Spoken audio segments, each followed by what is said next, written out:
Hello, good morning. हाँ hello, Rajendra जी से बात कर सकते हैं? हा बोलतोय. ओके, हा कॉल तुमच्या बिलासंदर्भात केलेला आहे. तुमचा जो बिल आहे मी 15 तारखेला पाठवलेला आहे आणि बिल आहे 336 आणि ड्यू डेट 1 तारीख. तर हो. सांगू शकाल का कधीपर्यंत पेमेंट करणार आहात? उद्या भरेन मी. ओके, उद्या चेक या कॅश पेमेंट करणार तुम्ही? कॅशच करेन. ठीक आहे, उद्या पेमेंट करून टाका. ड्यू डेटच्या नंतर जर पेमेंट केलं तर लेट पेमेंट चार्जेस 100 रुपये लागू शकतात आणि आउटगोइंग वाढ होऊ शकतात. काय ना, जर ड्यू डेटच्या नंतर नाही माझी पण एक तक्रार आहे. बोला. तुम्ही हिंदीमध्ये कसे काय फोन चालू करता? हॅलो. अहो, आता सगळेच मराठी भेटत नाहीत ना. हो, मराठी भेटत नाही. मला एक कळत नाही की महाराष्ट्रात येणाऱ्या माणसाला मराठी आलं पाहिजे ना. कुठूनही येऊन दे त्या माणसाने. फक्त मराठी माणसाची मराठी बोलणार असं म्हणून महाराष्ट्र संपून जाईल हा. नाही. हॅलो. हो हो, बरोबर आहे. पण हा विचार तुम्ही करायचा आहे ना. तरुण मुला मुलींनी हा विचार करायचा आहे. हा आपण जर विचार हा नाही नाही, तुम्ही जे बोलताय ते बरोबर आहे. पण नाही, तुम्हाला सांगतो मी गंमत. कारण मी बंगालमध्ये होतो. तिकडे फोन आल्यानंतर मला ते हिंदीत बोलायचे नाही, माझी बंगालीत बोलायला चालू करायचे. त्यांनी गृहीत धरलं होतं मी इतके वर्ष बंगालमध्ये राहतो म्हणजे मला बंगाली आलं पाहिजे. हॅलो.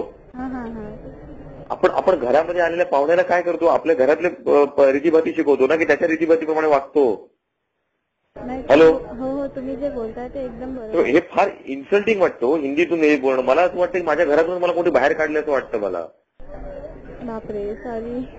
नाही खरंच, म्हणजे ही भावना तुमच्या मनात कोणाच्या, माझ्या म्हणजे कोणाच्या मनात आली पाहिजे. नाही नाही, बरोबर आहे. माझ्या मनात तसंच आहे. पण आम्हाला वरून ऑर्डर जसा येतो तसंच आम्हाला फॉलो करा. काय ऑर्डर येतं? हिंदीत बोला म्हणून. आता आम्हाला जी स्क्रिप्ट दिलेली असते ते हिंदीतच असते ना. काय दिलेली असते?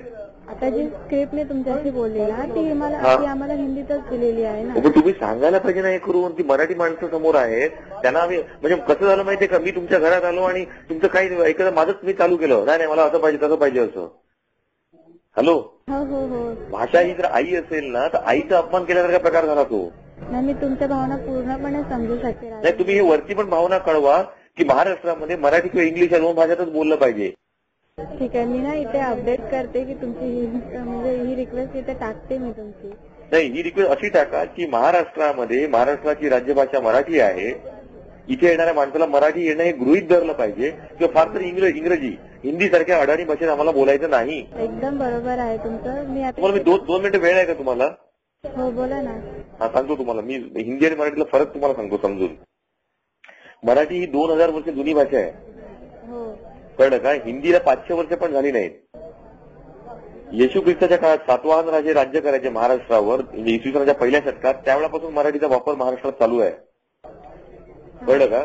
आणि हिंदी ही अकबराच्या दरबारामध्ये साधारण 16व्या शतकामध्ये बाहेरच्या हातात ते भय्ये उभे राहायचे भाले घेऊन, तरी उभ्या उभ्या एकमेकाची बोलायची भाषा ती हिंदी, म्हणून त्याला खडी बोली म्हणायची. कळलं का? हो हो, एकदम बरोबर. फक्त त्यांची लोकसंख्या उत्तर भारतीयांची जास्त आहे, हा त्यांचा दोष आहे, त्यांचा काय गुण नव्हे तो. त्यामुळे त्यांची भाषा आपल्यावर लादून घेण्याचे आपल्याला कारण नाही. तशी उंदराची लोकसंख्या पण या देशात जास्त आहे. मग चिची भाषा काय राष्ट्रभाषा होत नाही? एकदम बरोबर आहे. मी खरं आहे की नाही? हे वास्तव ह्या हो, एकदम बरोबर आहे. बरोबर आहे की नाही? हिंदुस्थानामधल्या 28 राज्यापैकी 27 राज्याला हे कळतं, म्हणून ते आपली भाषा आणि इंग्लिश या दोनच भाषांचा वापर करतात. हिंदी सारख्या अडाणी भाषेचा वापर करत नाहीत. मी सिनियर्सला देऊ का तुम्हाला बोलायला? तुम्ही त्यांना बोलताय का? नाही, तुम्ही सांगा. आता मला वेळ नाहीये हे करायला. तर हा माझ्या भावना कळवा. मला यापुढे हिंदीतून आलेला फोन चालणार नाही. आयदर इंग्लिश और मराठी. ओके, ठीक आहे. मी इथे अपडेट करते आणि थँक्यू तुम्ही मला जे नॉलेज दिलं त्याच्यावर. आपलं नाव काय? मी पूर्णपणे सहमत आहे तुमच्याशी. आपलं नाव काय? वैशाली. हा, तर हा जरा नाही बघा. हॅलो. हा बोला. एक लक्षात घ्या. हॅलो.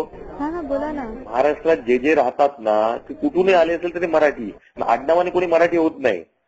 पवार, गोडबोले, आपटे, सामंत मराठी हिंदी बोलत असेल ते अमराठी, आणि अयंगार, सिंग, तिवारी जर मराठी बोलत असेल ते मराठी. ही भावना डोक्यात ठेवली पाहिजे. आपण चूक हीच करतो. मी मराठी आहे पण हिंदीत बोलतो.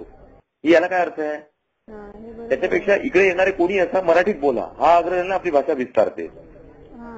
बंगालमध्ये मला अनुभव आला. त्यांनी मला कधी आडनाव किंवा तुम्ही कुठून विचारलं नाही. बांगला बोलची का विचारायचे, बांगला येतं का बोलू. तामिळनाडूत हाच अनुभव आला. डायरेक्ट तामिळ बोलायला चालू करायचे, कोण कुठून आला न विचारता. आणि आपण हा पंक्तीभेद इकडे कशाला करतोय महाराष्ट्रात? नाही, एकदम बरोबर आहे. मी मराठी असलं तर अभिमान जर असेल तर समोरच्या माणसाने मराठी बोललं पाहिजे, तो कुठून आलेला असो असं वाटेल आपल्याला. आपण आपली भाषा नाही सोडणार. खरं आहे ना? ठीक आहे. हो, मी सिनियरशी बोलते या विषयावर. ठीक आहे. आणि हा विषय तुम्ही पण लोकांशी बोलत राहा, पुढे घेऊन चला विषय हा. ओके, ठीक आहे. थँक्यू.